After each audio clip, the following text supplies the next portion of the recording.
leather-covered slippers, listening to ear-splitting death metal and goth rock. This is, don't forget, the land that invented the sauna and the sport of wife-carrying. For both visitors and locals, the real appeal is the landscape, a vast, sparsely populated natural adventure playground, cloaked with silent forests and tranquil lakes. The trade-off is the cost of living, particularly when it comes to alcohol. It's easy to see why the Finns are the largest per capita consumers of milk and coffee. Here in the pictures you can see the beautiful Aurora Borealis here. So gorgeous. Down here's the National Library in Helsinki, and it looks incredible. I could spend all day in here. And here's a person picking some lingonberries. Very important food in this corner of the world. The best time to visit is May to September to avoid the cold, or December to February for snow, Santa, and the Northern Lights. Top things to see: beer terraces sprouting all over Helsinki and the first hint of summer. Relics of Finland's tumultuous history at the fault line between Russia and Sweden on the fortress island of Suomenlinna. The mesmerizing Aurora Borealis, or Northern Lights. Opera performances at Olavinlinna Castle during the Savonlinna Opera Festival in July. Top things to do: join in one of the offbeat festivals like the Wife Carrying or Air Guitar World Championships. Sweat it out at the world's largest smoke sauna in Kuopio, interspersed with dips in the lake. Get pulled through the snow by a team of huskies or reindeer in Lapland. Getting under the skin, read the Moomin children's books by Tove Jansson, stories of a family of lovable Nordic trolls. Listen to the classical music of Jean Sibelius, or the swoomy rock of Lordi and Children of Bodom. Watch Aki Kaurismäki's Man Without a Past, or Leningrad Cowboys Go America. That sounds fun. Eat fish such as herring or whitefish, or reindeer stew, Lapland cloudberries and lingonberries, and drink coffee or salmiakki kosu, a handmade spirit made from salt licorice dissolved in vodka. Celebrate this. Written records of them go back 900 years, and 99% of Finns enjoy one every week. Saunas, of course, invented here and beloved by naked locals. And random fact, Finns are renowned for being quiet. There's an old joke that they invented text messaging so they wouldn't have to speak to each other. That's funny. Also, I am going to most likely mispronounce things in this video. So, that's a thing. If you know how to correctly pronounce stuff, feel free to drop it down in the comments. I'd appreciate that. Also, I think I still got some. I barbecued tonight on my grill, and I think I still have some char on me, so ignore that if you see that. But we're moving on to France. France, one of the few countries that I've been to. A conviction that they live in the best place on the planet is what makes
slaves in the summer because it's too dang hot and they go south. You should do the same. Do not visit Paris in the summer, whatever you do. Top things to see. Regenerated Marseille and the Azure Calanque dotting the nearby coast. The mind-blowing glacial panorama atop Aiguille du Midi, a cable car ride from the resort of Chamonix in the French Alps. Capital art in Paris, Mona Lisa at the Louvre, The Kiss at Musée de Rodin, and cutting-edge contemporary at the Centre Pompidou. The garden Monet painted at his home in Giverny, and Europe's highest sand dune, it's called Dune du Pilat, overlooking views of amazing surf. Top things to do. Taste champagne in ancient cellars at Rheims and Epernay in this UNESCO World Heritage region. Walk barefoot across kilometers of wave-rippled sand to Mont Saint-Michel. Pedal through vineyards, cherry orchards, and lavender fields in rural Provence. Tuck into French gastronomic art de vivre in gourmet Bordeaux. And motor the mythical Corniche or Ghost Roads in the French Riviera. Can you hear? You probably can't. It's literally midnight and the Reno Rodeo is still hopping out there. That's so funny. You might hear fireworks in a second. Reno Rodeo. I think it's the last night tonight that I'm filming. Which, I mean, anyway, continuing getting under the skin. Read Victor Hugo's phenomenal Les Miserables, A Movable Feast by Hemingway on 1920s Paris, and Francoise Sagan's Bonjour Tristesse, or Hello Sadness, published when she was just 18. Listen to Serge Gainsbourg's breathless Je t'aime, moi non plus, and feel your soul turn francophile. Watch Le Fabuleux Destin d'Amélie Poulain and imagine yourself a Parisian in Montmartre. Eat crepes in Brittany, camembert cheese in Normandy, croissants in Paris, and bouillabaisse soup in Marseille. And drink cider in Normandy, pâtis in Provence, and well-aged red in Burgundy, and champagne, of course, in Champagne. Celebrate this. Capturing people and places in paint is a centuries-old French specialty that has culturally enriched the world, from Claude's fantastical landscapes to Monet's fantastical water lilies series. Random fact: among other things, the French invented the digital calculator, hot air balloons, braille, and margarine. Next, heading to Gabon. Gabon. In the past couple of decades, Gabon has been touted as Africa's last Eden. After all, this is where hippos surf, buffaloes bask on the beach, and elephants roam vast slabs of equatorial rainforest. Yet it's now clear that not all is well. Despite the government doubling funding for its 13 national parks, which cover more than 10% of the nation's landmass, the once burgeoning ecotourism industry has failed to find its feet, and poaching in the north has killed 80% of the elephant population in the remote Parc National de Minkebe. Throw in a hotly disputed election in 2016, a presidential stroke in 2018, and an attempted coup in 2019, and the peace and stability this nation was also known for seems to be in jeopardy. Here's a forest elephant, they're called. There are, I guess, technically two types of African elephant. There's forest elephant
Schweitzer's landmark hospital.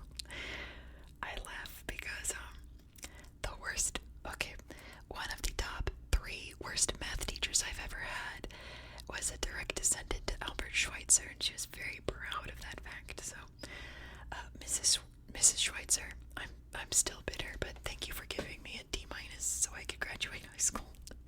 You did one good thing, Mrs. Schweitzer. Hit the dance floors of Libreville's Quartier Louis when they kick off after midnight. I can never think of Albert Schweitzer in any light other than like his great something or other. Almost failed me in algebra 2.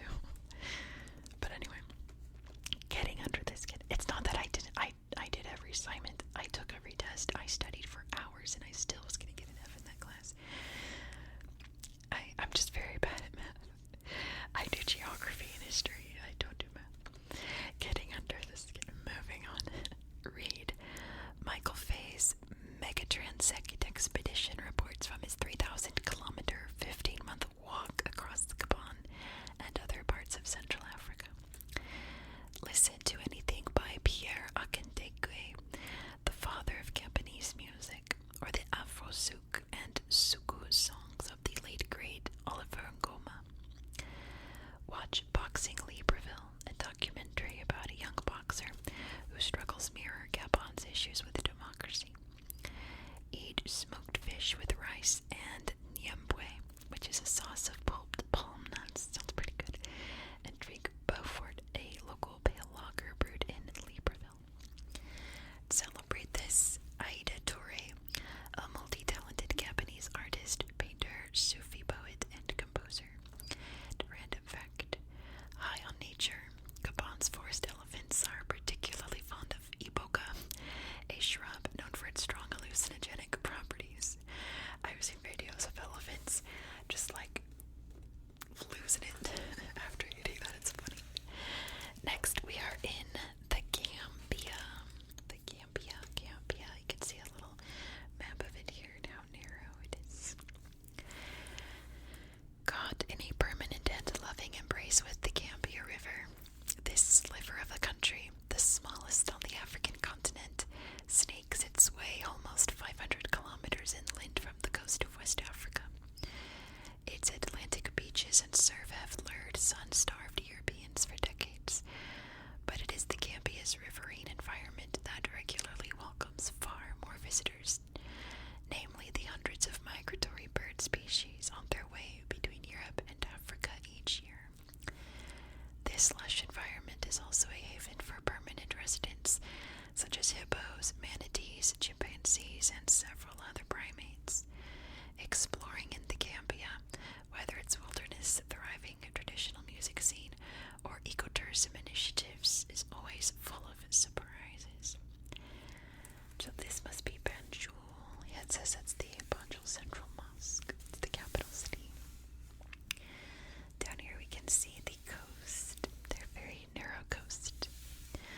They have lots of cool islands though. They've got big, long fishing boats here. And here's a very sweet chimpanzee. How adorable. The best time to visit is November to April. That is the dry season.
rivers race through steep gorges, and devout locals still cross themselves 3 times when they pass a church.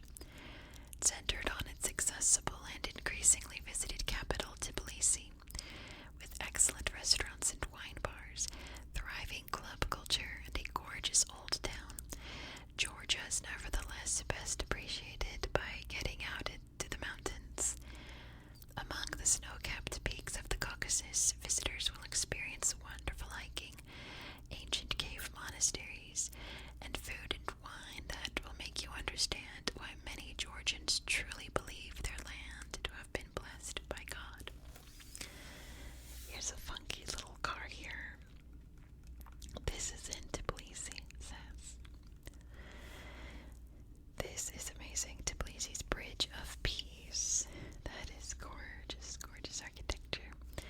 And this is in Kakheti, the gorgeous mountainside. I'd love to visit Georgia someday, and I'm going to tell you once I get to it why it's in this list. Best time to visit is April to October.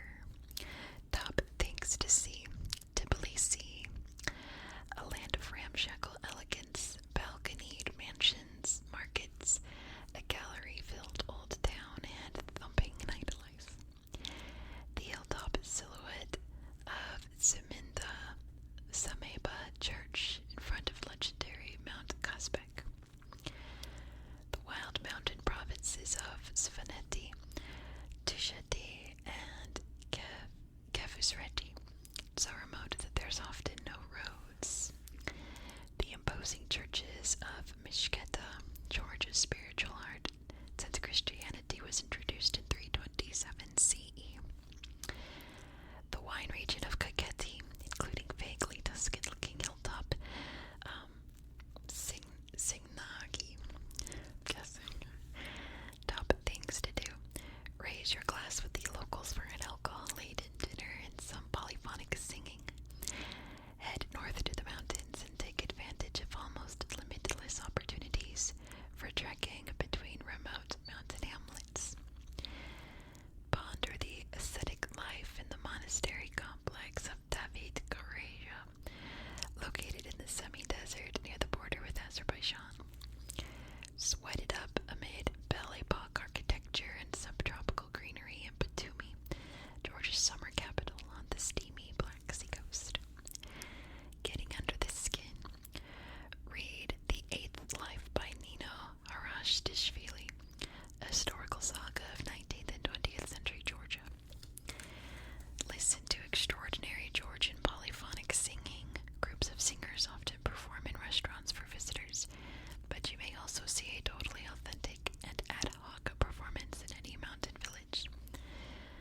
Watch Levon Atkins and Then We Danced, featuring the first ever gay storyline in Georgian cinema. Eat khachapuri. So this is why I want to go to Georgia.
actually going to start researching it tomorrow. By the time you see this video, I'll definitely be knee-deep in research and probably have even scripted the episode, maybe even filmed it, I don't know, but I'm excited to dive into research tomorrow morning about this area. Down here we can see, this is in Berlin. What's it called? The Museum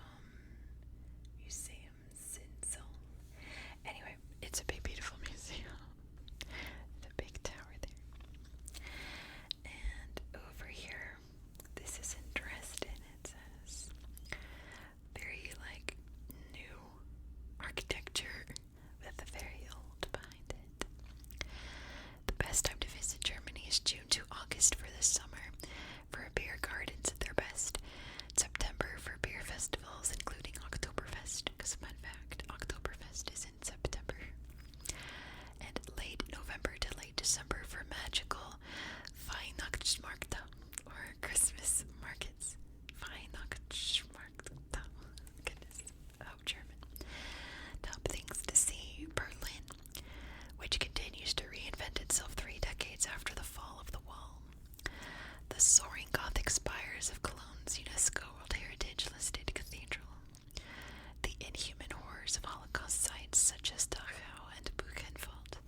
hordes of elephants to capture the imagination of anyone who spends time here. So here's a gorgeous beach here, like along the ocean, and there's a lagoon here. Some really cool boats here. This looks like Elmina Castle. Yep, Elmina Castle. This is the very first building built by Europeans in Africa. At least the first, that's the oldest still standing one, right? But I believe it's the first structure ever built by Europeans on the African continent, built by the Portuguese. And who do we have over here? This is, it's not an Ashanti name, or else he'd be wearing different kente cloth. It's just an Ashanti person at a festival.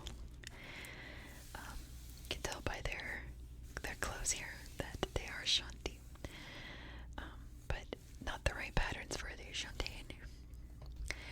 The best time to visit is November to March for cooler and drier weather.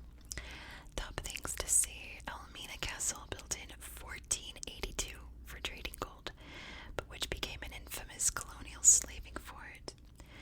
Kajetia Market, the largest in West Africa, in Kumasi, the ancient Ashanti capital. Across busy markets, fine restaurants, and sprinkling of historic buildings, and the porcupine-like mud brick mosques of Wa. Top things to do: swim, hike, and see waterfalls in the Volta region. Gain a chilling insight into the history of the slave trade at Cape Coast Castle. Search out elephants in Mole National Park. Learn how to play the balafon, the West African xylophone, by the beach in Kokrapita. I hope that's how you say that. Take a surfing lesson at Busua, or lays on the beach at Aquida, Ghana's most beautiful sands. Getting under the skin. Read The Beautiful Ones Are Not Yet Born by Ghanaian novelist Ayi Kwe Arma. Changes, a love story by Ama Ata Aidu, about a young woman challenging the status quo in modern Accra. Listen to Wiala, whose infectious tunes are often sung in Sisala and Wale district dialects. Watch The Burial of Kojo, a modern Ghanaian tale that is written and directed by Blitz Bazule. Eat fufu, which is pounded cassava or plantain, with a fiery sauce, omotuo, or rice balls and fish or meat soup. Drink pito, which is millet beer in the north and palm wine in the south. Celebrate this: Ama Ata Aidu, a writer, poet, and playwright who tackles social issues with creativity and honesty. And random fact, it's very famous. At funerals, the dancing Nana Otafrija pallbearers have become meme sensations on YouTube. You have seen them. The dancing at the funeral, you've definitely seen those guys. Moving on to fantastic Greece. Odysseus lingered 10 years before coming home. Byron fell in love with the land and people. Lawrence Durrell wrote lyrically of island life. Greece seems to inspire all who come here. While it is commonly associated with blue seascapes and whitewashed villages, Greece, with a rugged Balkan hinterland, architecture from classical to modern periods, and islands dotted across 3 seas, exhibits stunning diversity. There are olive groves, Chios' majestic villages, ancient Athens, crims and poppies every April, hirsute priests, I've never seen that word, old men sitting for hours over a single coffee, and ferries nudging into rickety piers. Many visitors come seeking sun and sea, but are smitten by the hospitality of the Greeks, and find they are captivated as all who went before. The best time to visit is April to June or September to avoid the summer heat. I've heard the heat there. I mean, Greece is one of those places where in the summer it's like deathly hot. Like, it gets so hot that there's a death count every summer, and this summer's no exception. Also, Greece has a lot of summertime fires, like California, just because it's so hot.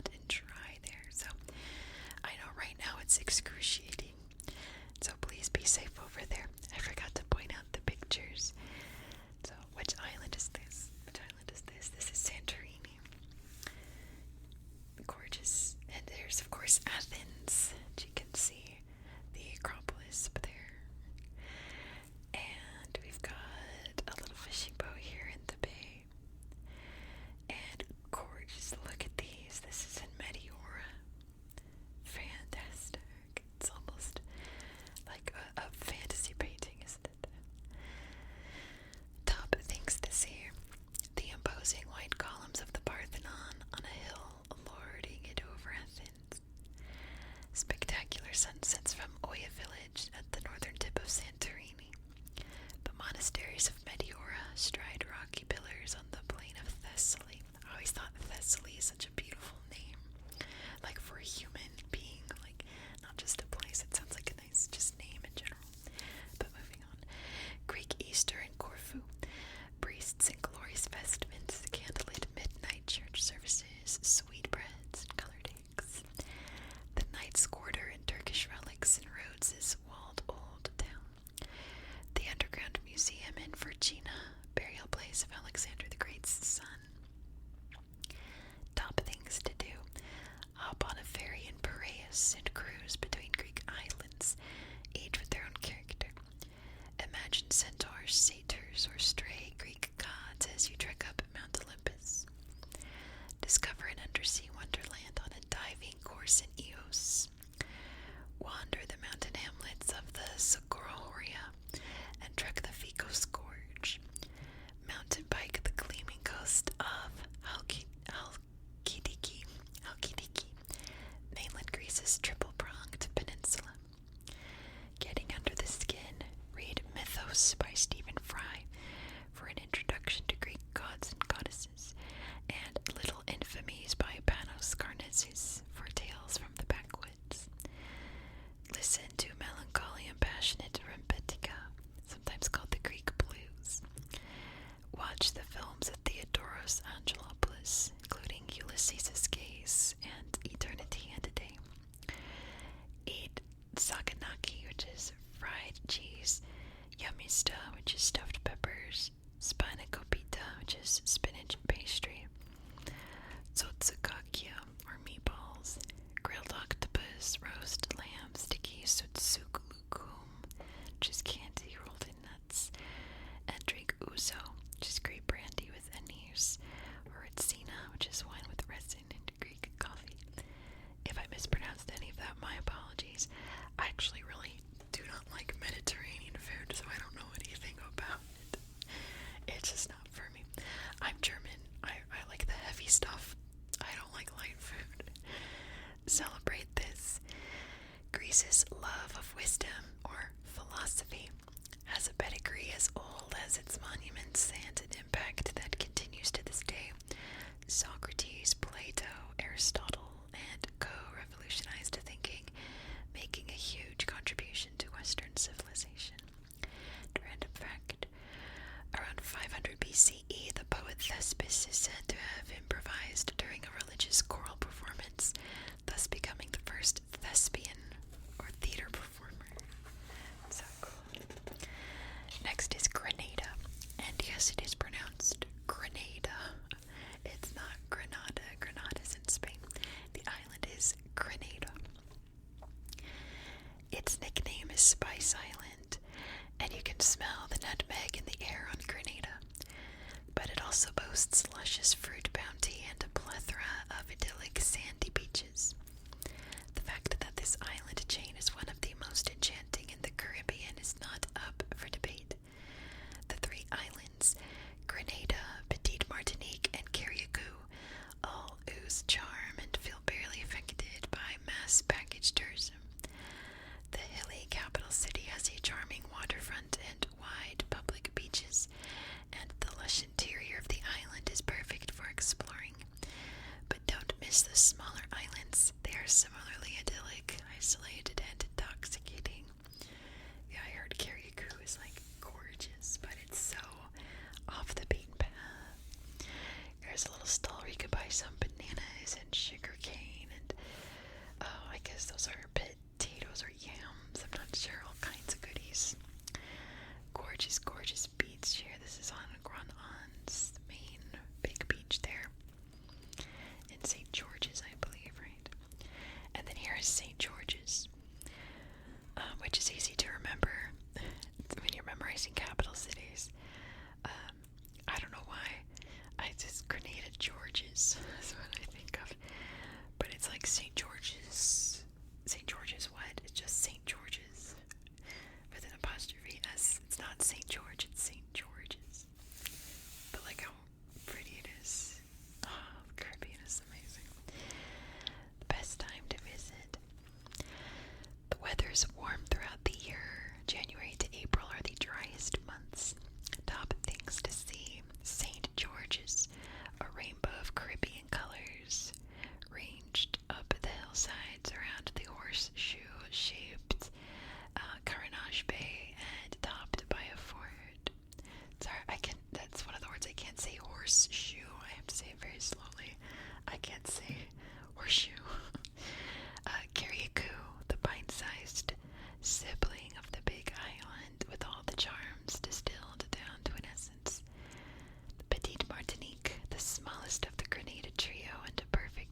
crosses from bean to bar. That's right, bean. Top things to do. Pound the crystalline sands at Grandon's Beach, Grenada's landmark beauty. Dive into the underwater art gallery at Molinier Bay, where coral and statues combine to create masterpieces. There's the fireworks I told you. It is 12:30 at night, and the rodeo's still going. Join the sea turtles at Anse La Roche, a hidden beach and isolated Carriacou. Hike among mahogany trees and dew-dropping ferns in the Grand Tank rainforest, and spot some birds at the tranquil Crater Lake. Build a sandcastle on Pathways Beach or soak up the secluded charms of next door at La Vera. Getting under the skin. Read native Grenadian chamboufons under the silk cotton tree. Listen to reggae master David Manuel and Mighty Sparrow, the Calypso king of the world. I've heard of Mighty Sparrow. Watch Nothing Like Chocolate, Grenada's Brown Gold Renaissance, is narrated by Susan Sarandon. Eat the national dish Oil Down, which is spicy vegetables and meat cooked up in coconut milk. And drink the non-alcoholic Mobby, a bittersweet drink made from the bark of the Rhamnosus tree. I've never heard of that tree. Celebrate this. Grenada has some of the most advanced ecological laws in the region. The importation, sale, and use of styrofoam containers is prohibited, and the importation of plastic items, including shopping bags, plates, and drinking straws, is illegal. It is also reducing its dependency on fossil fuels, and has committed to a 50% reduction by 2030. Random fact: Grenada produces 1/3 of the world's nutmeg. The kernel is the odd-looking yellow blob on the left side of the Grenada flag. Next is Guatemala. Guatemala is the heartland of the Maya people, whose rhythms flow seamlessly from the ancient world to the modern day. This is a country of beaches, waterfalls, and coconuts, as well as island towns where traditions are treasured and clothing is bright and elaborate.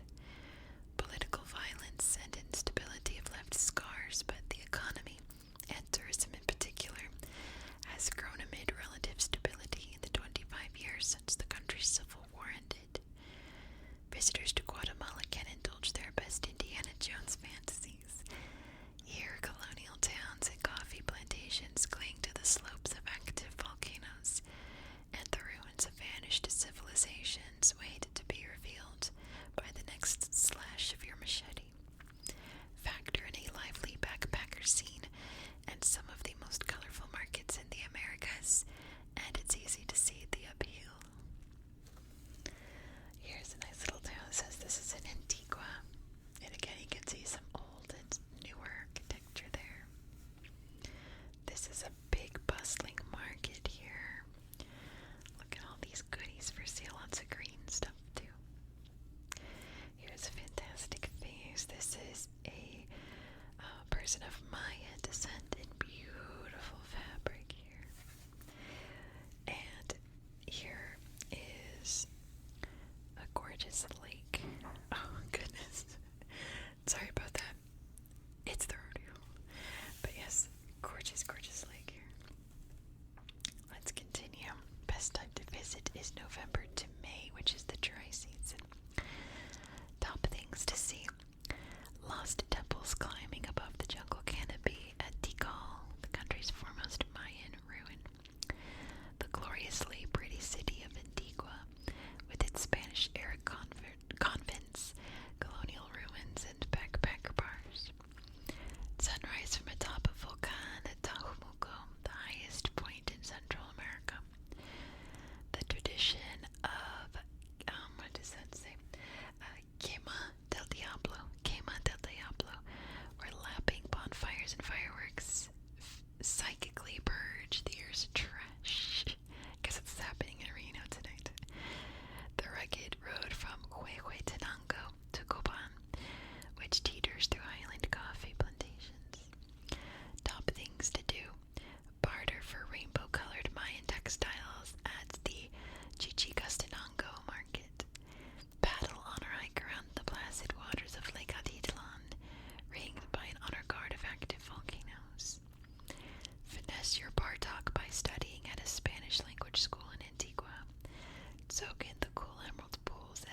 numerous international awards. Eat a hearty chapan, or Guatemalan breakfast of eggs, corn tortillas, beans, fried plantain, and coffee, and drink the velvety hot chocolate and Zacapa rum. Celebrate this. Guatemala stretches higher than its neighbors thanks to 4,202-meter Volcan Tajumulco, the highest peak in Central America. But it also goes lower with 340-meter deep Atitlan, the deepest lake, and the Chiquibu Cave system on the border with Belize, which is the deepest cave on the isthmus. And random fact, based on measurements of the passage of the stars, the ancient Maya were able to calculate the length of the solar year to within a few minutes. And we're going to stop tonight in Guinea. Although Guinea was always on the fringes of West Africa's early empires, its self-reliance and strength of mind was evident when it became the first nation in the region to defy France and claim independence.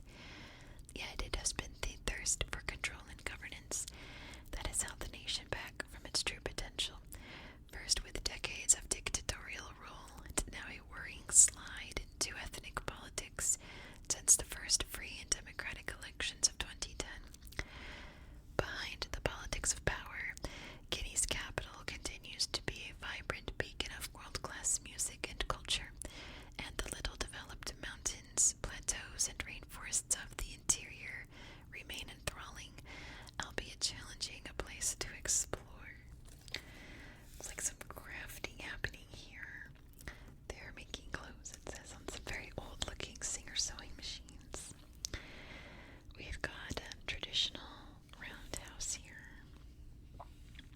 And look at this waterfall. Isn't that spectacular? I bet you could climb up some of these and splash in this nice cool water.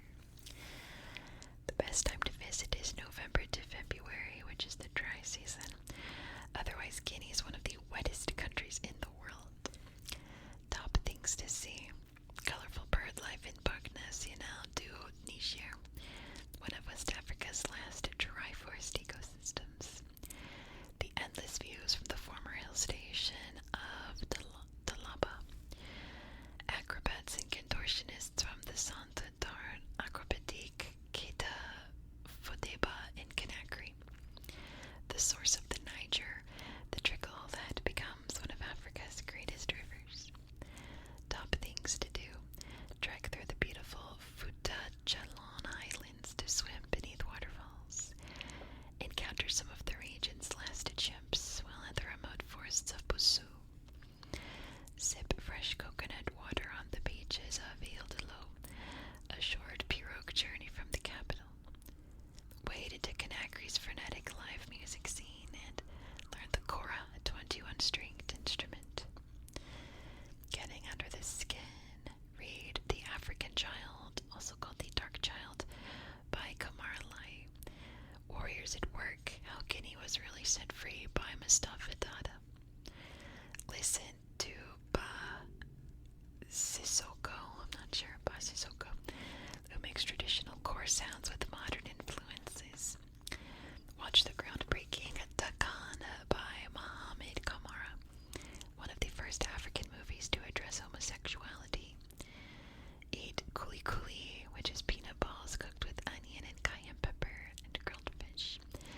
And drink Café Noir, or the beer's